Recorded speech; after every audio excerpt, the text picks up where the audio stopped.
Good evening दोस्तों। हम UGC net JRF paper first में फर्स्ट लेसन पढ़ रहे थे, शिक्षण अभिक्षमता। हमने शिक्षण अभिक्षमता का अर्थ, उसका उद्देश्य, उसकी विशेषता, ये सब चीज़ें पढ़ी। आज हम आपको इस क्लास में शिक्षण अभिक्षमता के कारण के बारे में बताएंगे कि आखिर शिक्षण अभिक्षमता में वो कौन कौन से कारण हैं जिनके कारण से इसका और भी प्रत्यक्ष प्रमाण या प्रत्यक्ष रूप से इन पर डेवलप होता है, इनका और भी विकास किया जा सकता है शिक्षण अभिक्षमता का। तो शिक्षण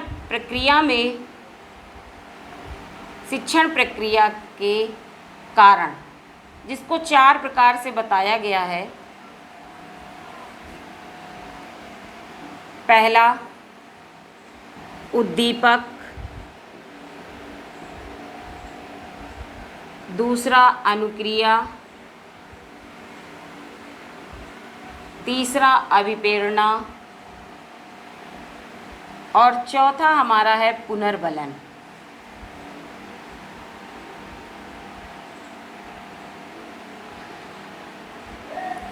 इसे उद्दीपक को इंग्लिश में स्टिमुलस कहते हैं, अनुक्रिया को इंग्लिश में रिस्पॉन्स कहते हैं,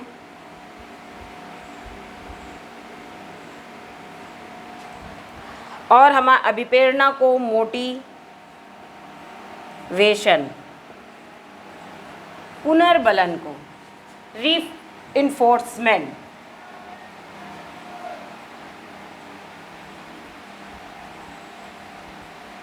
अगर हमें शिक्षण प्रक्रिया को पूर्णतः जानना है तो इसके कारणों को, इनको उद्दीपक, अनुक्रिया, अभिप्रेरणा, पुनर्बलन, इन चारों शब्दावलियों के बारे में या इनके विषय में पूर्णतः जानकारी होनी चाहिए। अब हम बात करते हैं उद्दीपक। आखिर उद्दीपक क्या होता है? हम जब कभी भी किसी व्यक्ति, तत्व, घटना या किसी भी चीज़ को घटना को देखकर, यानी देखने के बाद जब हम किसी घटना को देखकर सीखने का प्रयास करते हैं, उसको सीखने का, यानी हमने कोई घटना ऐसी देखी या कोई तथ्य देखे या कोई ऐसी चीज़ देखी या कोई वस्तु देखी, उसे देखने के बाद हम उसे घटना को देखने के बाद सीखने का जो प्रयास करते हैं, वही हमारे लिए क्या हो जाता है? उद्दीपक हो जाता है। हम इसका परिभाषा नीचे लिखे दे रहे हैं जिससे आप लोगों को आसानी हो। यानी कोई व्यक्ति को देखकर कुछ सीखें, किसी तथ्य को देखकर सीखें, या कोई घटना को देखकर सीखें, या कोई वस्तु को देखकर सीखें, सीखने का प्रयास करते हैं। यानी अगर हम इन सब चीज़ों को देखकर जो सीखने का हम प्रयास करते हैं, उसे हम क्या कहते हैं? उद्दीपक कहते हैं। वस्तु को सीखने का प्रयास करते हैं, देखकर सीखने का जो प्रयास करते हैं, उसे हम क्या कहते हैं? उद्दीपक कहते हैं। यानी कि अगर मान लीजिए आपके सामने कोई ऐसी घटना घटी या कोई वस्तु आपको दिखी। बहुत से लोग जाते हैं प्राइमरी विद्यालयों में, तो बच्चे बहुत सी अच्छी अच्छी बातें करते हैं। कभी कभी हम बच्चों से भी कुछ ऐसी चीज़ें सीख लेते हैं जिनसे कहीं ना कहीं वो हमारे लिए विकास का कार्य कर जाते हैं। उसी प्रकार उद्दीपक से तात्पर्य हमारा ये है कि जब हम सीखने का प्रयासरत रहते हैं। आज आप लोग यहाँ पर इस चैप्टर में जैसे आपने सीखा शिक्षण अभिक्षमता क्या है, उसके उद्देश्य, उसकी विशेषता, यानी कहीं ना कहीं शिक्षण के बारे में आपको जानकारी मिली। फिर आगे आपकी एक इच्छा बढ़ी कि अब हम इससे और भी कुछ सीखें या इसके बारे में हम पूर्णतः जानें, तो कहीं ना कहीं एक लालसा बढ़ी है आपके मन में कुछ सीखने की। तो वही हमारे लिए क्या हुआ? उद्दीपक हुआ। अब बात करते हैं अनुक्रिया, यानी रिस्पॉन्स। इस जगह हमने कहा व्यक्ति, तत्व या घटना को सीखने के प्रयास में जो हम कार्य करते हैं, वो हमारे लिए क्या हो जाता है? अनुक्रिया। यानी उद्दीपक को प्राप्त करने के लिए जो हम क्रिया या कार्य करते हैं, वही हमारे लिए क्या हो जाता है? रिस्पॉन्स। अब हम बात करते हैं, यानी इसको क्या है? इसमें कोई तत्व हो, घटना हो, कोई व्यक्ति, ये दोनों जो हैं हमारे कारण, ये पूर्णतः अनिवार्य कारण हैं। क्यों? क्योंकि मस्ट बी, इनके बगैर शिक्षण प्रक्रिया अधूरी है। क्यों? कहीं ना कहीं हमने आपको बताया था कि शिक्षण का अर्थ क्या होता है, जो कि शिक्षा शब्द से लिया गया है, और शिक्षा शिक्ष धातु से लिया गया है, और शिक्ष का अर्थ होता है सीखना या सिखाना। तो कहीं ना कहीं हम अपने फिजिकली, सामाजिक, इन सब के बीच में रहते हुए कुछ ना कुछ सीखते हैं।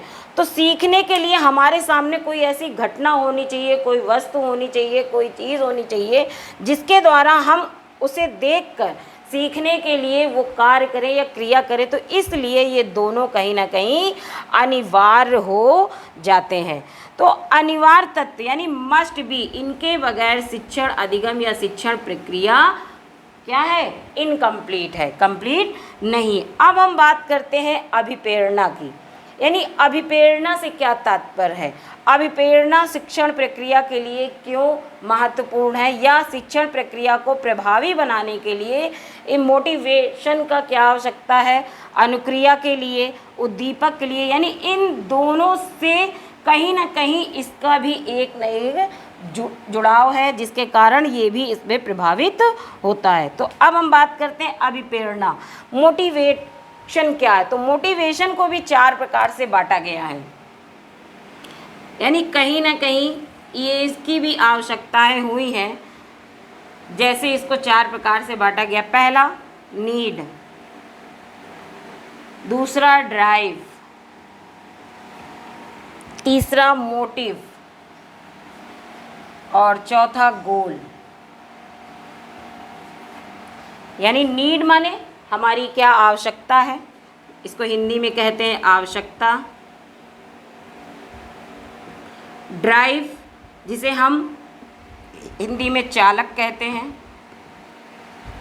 या हम इसे चालक के अलावा और भी शब्दों से जानते हैं, प्रणोद भी कहते हैं इसे हम।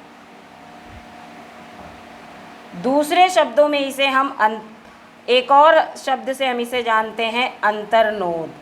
यानी कहीं ना कहीं इस ड्राइव, यानी इस ड्राइव को हिंदी में चालक, इस चालक को प्रणोद, अंतर्नोद। हमेशा आप लोगों ने देखा होगा नेट या जेआरएफ वाले पेपर में कभी चालक या लिख कर आएगा, या प्रणोद लिख के आएगा, या अंतर्नोद। तो इन सब तीनों का एक ही मीनिंग होती है, ड्राइव। ठीक। अब मोटिव क्या होता है? मोटिव यानी उत्प्रेरक, और गोल यानी हमारा लक्ष्य क्या है।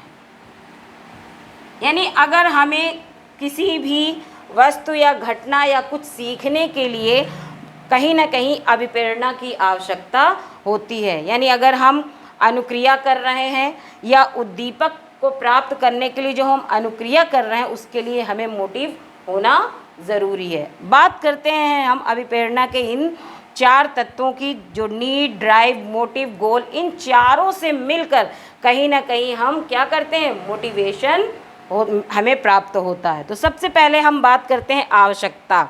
आखिर आवश्यकता क्या होता है?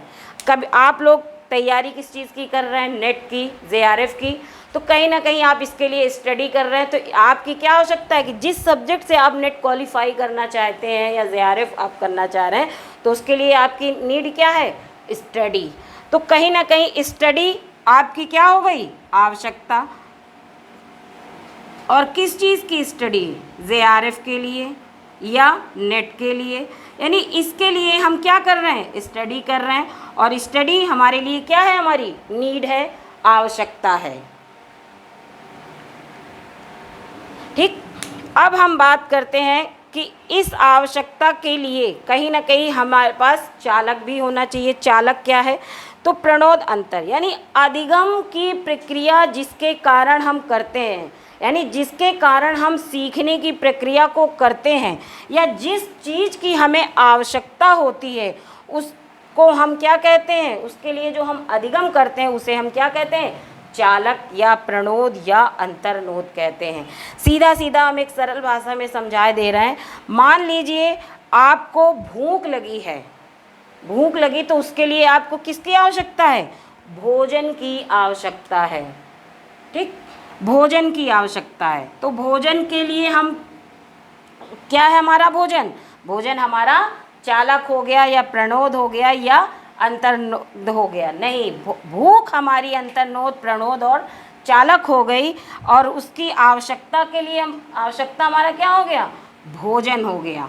ठीक, अब हम ये थोड़ा नीचे साइड दिखने में दिक्कत जा रही होगी, हम इस चीज़ को ऊपर लिखे दे रहे हैं तो आप लोगों को साफ साफ दिखाई देगा कि अभी हम किस चीज़ की बात कर रहे हैं, नीड, ड्राइव, मोटिव और गोल। हम बात कर रहे हैं अभिप्रेरणा की, कि आखिर अभिप्रेरणा से हमारा क्या तात्पर्य है, अभिप्रेरणा में कौन कौन से तत्व विद्यमान होते हैं। तो सबसे पहले हमने अभिप्रेरणा में बताया आपको कि नीड,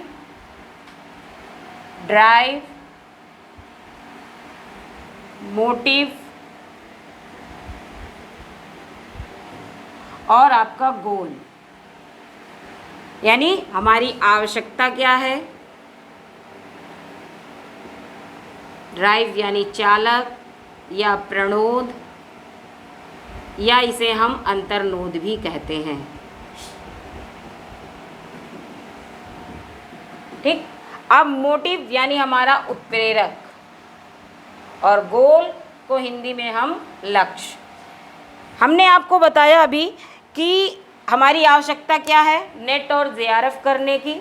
हम उसके लिए हमें पास क्या होना चाहिए, चालक होना चाहिए, यानी चालक से तात्पर्य स्टडी मटेरियल होगा, तब तो हमारी आवश्यकता पूरी, यानी किताबें होंगी, उससे संबंधित हमारे पास बहुत सारे नोट्स होंगे, तब कहीं हमारी आवश्यकता पूरी होगी। तो यानी कहने का तात्पर्य ये है मेरा कि जिस प्रकार हमें भूख लगती है तो हम भूख हमारी कैसे मिटती है, भोजन से। तो यहाँ भोजन हमारा क्या है, आवश्यकता है, और नीड यानी जो हमारी ड्राइव है ये हमारी क्या है, भूख है। अगर हमें भूख लगी है तभी हम किसकी प्राप्ति करना चाहेंगे, भोजन की, और जैसे ही हमें भोजन प्राप्त हो जाएगा तो हमारा चालक या प्रणोद या अंतर्नोद क्या होगा, शांत हो जाएगा। अब हम बात करते हैं उत्प्रेरक की, यानी जिसे देखकर, उत्प्रेरक यानी जिसे देखकर हमारी आवश्यकता बढ़ जाए।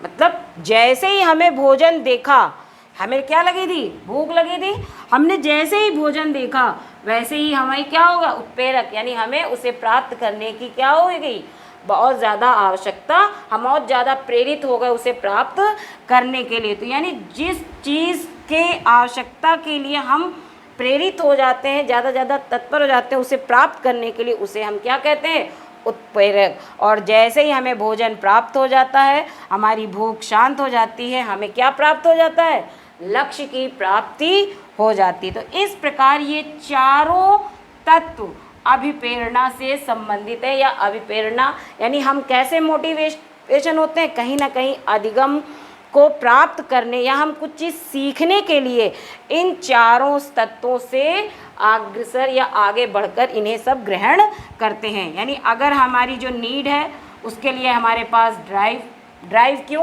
अगर हमारा अंतर्नोद प्रणोद नहीं कोई चीज़ मांगेगा तो हम उस चीज़ को कैसे प्राप्त, जब तक हमारी इच्छा नहीं होगी, हमें सीखने की इच्छा नहीं होगी, हमारा अधिगम जागृत नहीं होगा, तब तक हमें किसी भी वस्तु की आवश्यकता नहीं होगी और उसके लिए हम प्रेरित नहीं होगा। और जब तक हमें वो चीज़ प्राप्त नहीं हो जाएगी तब तक हमारा लक्ष्य पूर्ण नहीं होगा। जिस प्रकार अब आप लोग नेट की तैयारी कर रहे हैं, तो जैसे ही हमने नेट क्वालिफाई करना, हमें जेआरएफ क्लियर करना, तो उसके लिए हमारे पास क्या होना चाहिए, स्टडी मटेरियल, हमारे पास चालक होने चाहिए, बुक होने चाहिए, नोट्स होने चाहिए, अच्छे से अच्छे नोट्स होने चाहिए, और उन सब को प्राप्त करने के लिए हम क्या होंगे, उत्प्रेरित होंगे। और जैसे ही हमारा नेट क्लियर होगा या जेआरएफ क्लियर होगा तो हमें क्या प्राप्ति हो जाएगी, गोल हो जाएगा, हमारा लक्ष्य की प्राप्ति हो जाएगी। तो इस प्रकार हम कहीं ना कहीं अभिप्रेरणा से तात्पर्य है। तो यहाँ तक आप लोगों को समझ में आ गया होगा। हम एक बार फिर से आपको ये चीज़ बता दे रहे हैं कि नीड, अभिप्रेरणा के चार तत्व हैं, नीड, ड्राइव, मोटिव, गोल। यानी नीड क्या है, नीड की हिंदी आवश्यकता, ड्राइव यानी चालक, उत्प्रेरक यानी जिस चीज़ की आवश्यकता बढ़ जाए उसे प्राप्त करने के लिए कहीं ना कहीं हम उसके लिए उत्प्रेरित हो रहे हैं, और जब वो जैसे ही हमें मिल जाए वो हमारे लिए क्या होगा, वो हमें गोल प्राप्त हो जाएगा, यानी लक्ष्य की प्राप्ति हो जाएगी। ठीक, तो यहाँ तक आपको समझ में आ गया होगा। आगे बढ़ते हैं। अब हम बात करते हैं, हमारा चौथा था शिक्षण प्रक्रिया का कारण पुनर्बलन। पुनर्बलन मतलब रीफोर्समेंट। पुनर्बलन से क्या तात्पर्य है, पुनर्बलन। अब कभी आप लोगों ने देखा होगा कि जब भी हम किसी कक्षा में पढ़ा रहे हैं, शिक्षण कार्य कर रहे हों, और जैसे ही कोई बच्चे से हम प्रश्न पूछते हैं और उसका कोई प्रश्न का उत्तर देता है, उसके बाद उस उत्तर को प्राप्त करने के बाद हम कहते हैं शाबाश, वेरी गुड, बहुत अच्छा। तो ये रीफोर्समेंट, यानी कहीं ना कहीं उस उत्तर को मिलने के बाद बच्चे में क्या हुआ, कहीं ना कहीं वो सकारात्मक विचार उसके अंदर आए कि नहीं, हमने सर जी को या मैम को बहुत अच्छे प्रश्न का उत्तर दिया, जिसके कारण मैम ने हमको शाबाश कहा, बहुत अच्छा कहा। तो नेक्स्ट टाइम वो और ज़्यादा प्रेरित होगा उस चीज़ को, सही प्रश्नों का उत्तर देने के लिए। तो इसलिए आप पुनर्बलन से क्या, पुनर्बलन 2 प्रकार का होता है, सकारात्मक और नकारात्मक।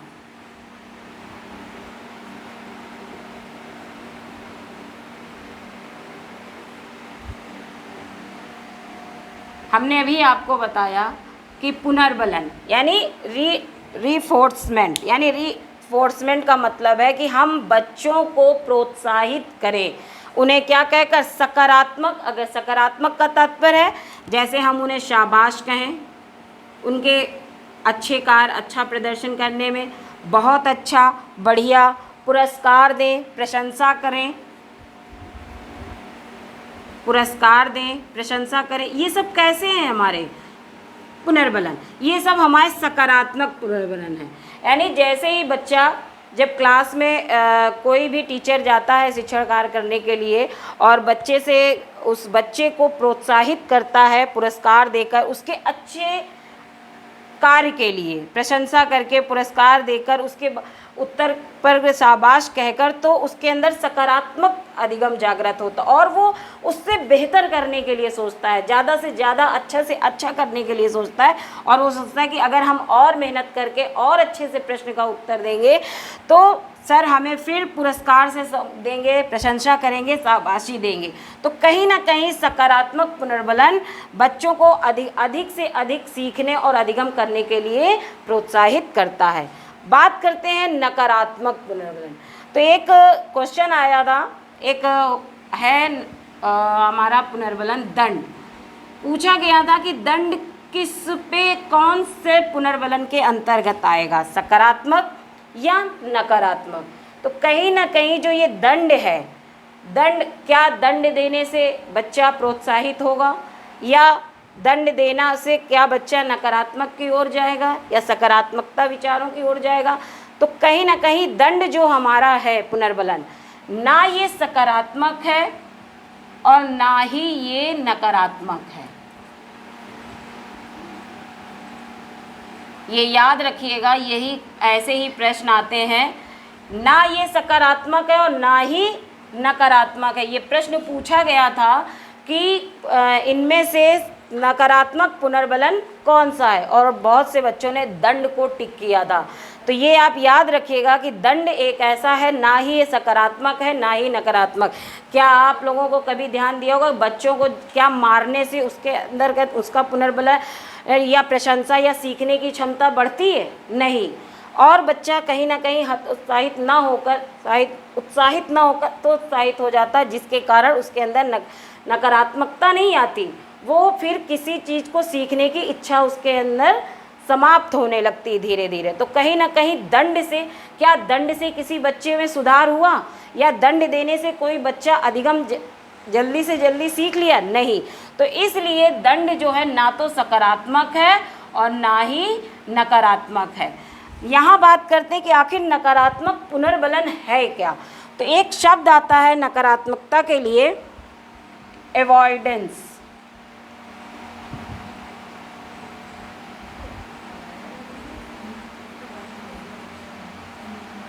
यानी इसका अर्थ होता है बचाव या परिहार। इसकी हिंदी होती है परिहार या बचाव। यानी अब जो चीज़ हमें नकारात्मकता की ओर जाने से बचाव कर ले, वही हमारे लिए कैसा पुनर्बलन होगा? नकारात्मकता पुनर्बलन, यानी बचाव। यानी कोई भी हम गलतियां करते हैं या कुछ करते हैं, उनसे हमें परिहार, यानी उनसे कहीं हम दूरी बना लें या बचाव कर लें, तो नकारात्मक पुनर्बलन क्या होगा? सिर्फ और सिर्फ बचाव होगा। और सकारात्मक में पुरस्कार, प्रशंसा, शाबाश, बहुत अच्छा, बहुत बढ़िया। यानी आपको याद रखना होगा कि दंड जो है हमारा ना तो सकारात्मक है और ना ही नकारात्मक है। यहाँ तक आप लोगों को बात समझ आ गई कि पिछली कक्षा में हमने एक जगह आप लोगों को बताया था शिक्षण प्रक्रिया का संचालन, तो उसके बारे में भी हम यहीं पर समझाए दे रहे हैं। शिक्षण प्रक्रिया का जो संचालन है,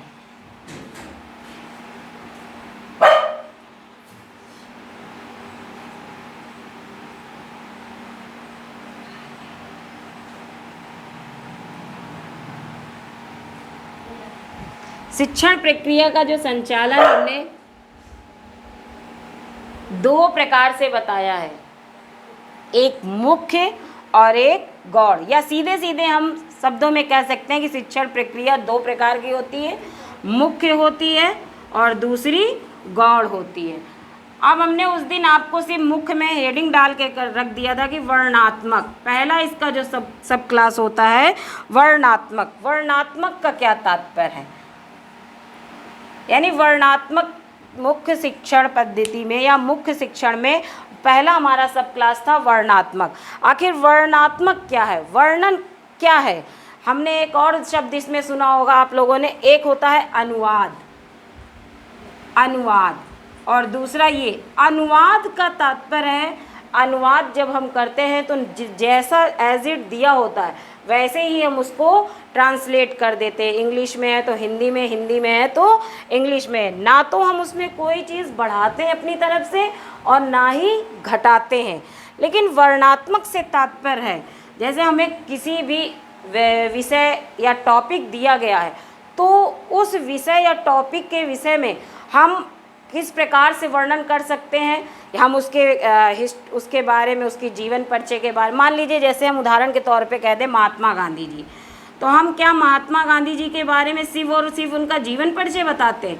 नहीं, महात्मा गांधी जी के बारे में हम जीवन परिचय के साथ साथ उन्होंने देश के लिए क्या किया है ना, कैसे उन्होंने आंदोलन चलाए, क्या क्या देश को आज़ादी में क्या क्या अपना ये जो योगदान दिया, उन सब के विषय में भी हम वर्णन करते हैं। तो एक प्रकार से वर्णात्मक का तात्पर्य है कि किसी विषय का विस्तार रूप से वर्णन करना, यानी उसके हम एक प्रकार से कहते हैं कि सभी चीज़ों का सभी तरह से, यानी जैसे हमने एक एग्जांपल दिया महात्मा गांधी, तो महात्मा गांधी के विषय में हम केवल जीवन परिचय नहीं बताएंगे, उनके आंदोलनों के बारे में बताएंगे, उन्होंने देश के प्रति जो योगदान दिया उसके बारे में बताएंगे।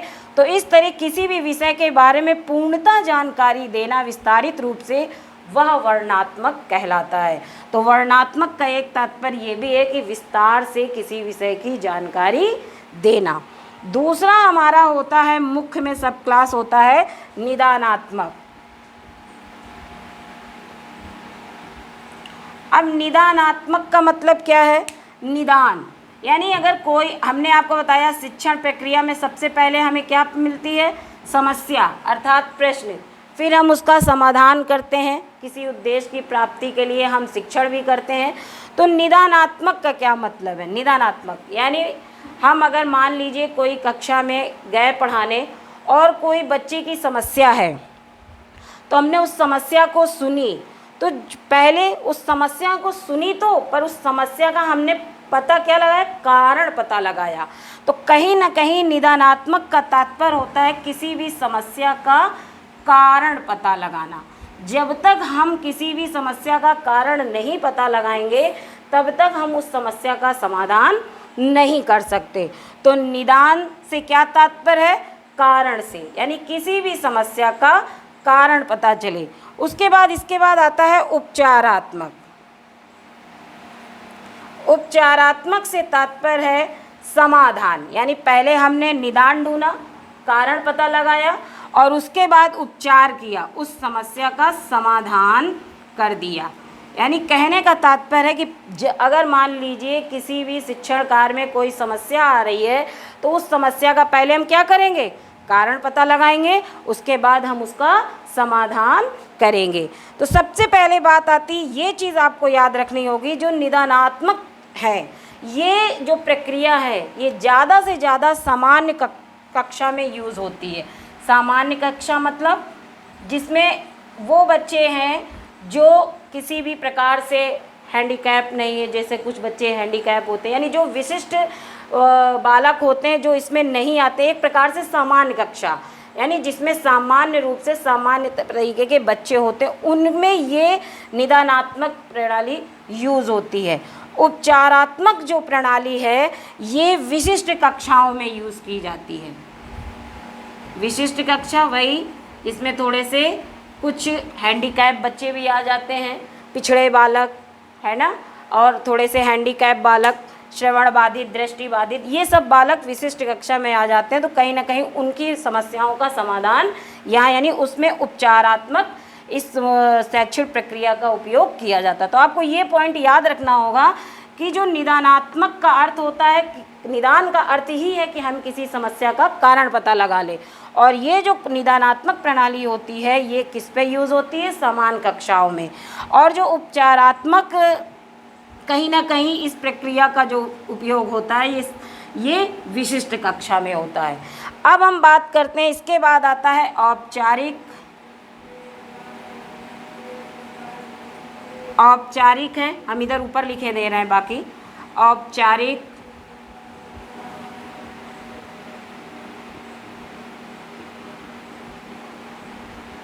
इसके बाद है अनौपचारिक, और इसके बाद अंतिम जो है ये लास्ट में आता है निरौपचारिक। अब इन्हें समझ लीजिए, ये शब्दावलियाँ बहुत इम्पॉर्टेंट हैं और कहीं ना कहीं ये मुख्य शिक्षण प्रक्रिया में कार्य करती हैं। शिक्षण अभिक्षमता में इनका सबसे बड़ा योगदान है और यही शब्दावलियों से हम किसी भी प्रश्न का आसानी से उत्तर दे सकते हैं। औपचारिक शिक्षण प्रक्रिया क्या है? तो औपचारिक प्रक्रिया जो होती है ये प्रक्रिया एक जो है शिक्षण प्रक्रिया निश्चित होती है। निश्चित से तात्पर्य यानी एक इसका निश्चित पाठ्यक्रम होता है।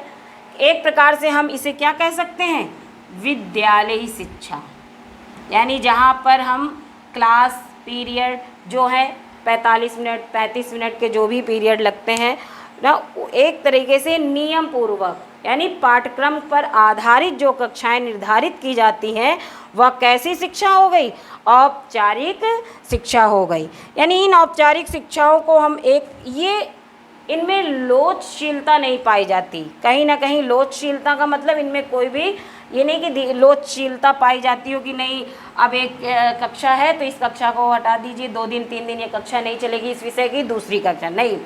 जो भी जितने भी विषय हैं उनके आधार पर, निश्चित पाठ्यक्रम के आधार पर कक्षा पीरियड या निर्धारित कर दिए जाते हैं और उनके आधार पर कहीं किसी विद्यालय में 35 मिनट तो कहीं 45 मिनट का पीरियड निर्धारित करते हो। इस प्रकार से वो कैसी शिक्षा, यानी हम कह सकते हैं विद्यालयी शिक्षा को हम क्या कह सकते हैं, औपचारिक शिक्षा। यानी विद्यालय में जाकर जो हम शिक्षा प्राप्त करते हैं वह हमारे लिए कैसी शिक्षा हो जाती है, औपचारिक। अनौपचारिक यानी जिसमें निश्चितता ना हो, यानी कहीं ना कहीं हम कहाँ पर रह के अनौपचारिक शिक्षा सीखेंगे, समाज में, घर में।